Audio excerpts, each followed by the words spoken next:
illegal immigration, what reforms do you see that should be enacted at the state level, not the federal, state? I think at a state level, decentralizing coming here, you're not going to get the benefits here, and then cooperating with President Trump. Those are really important things.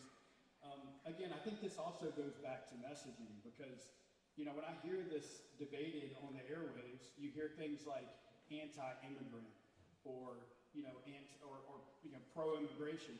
Well, the reality is I haven't seen a lot of movement on the left or a lot of effort on the left to make immigration more legal. Once we fix the immigration system, which is pretty broken, by the way, it's very, very restrictive.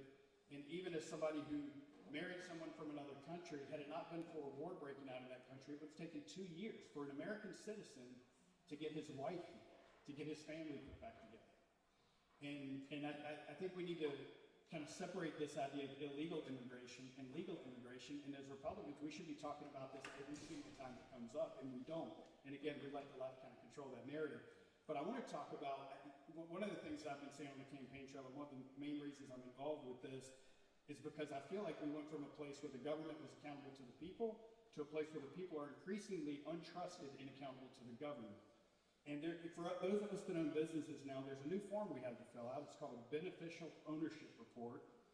And basically, this is just to make sure that we're not funneling money to terrorists or doing money laundering.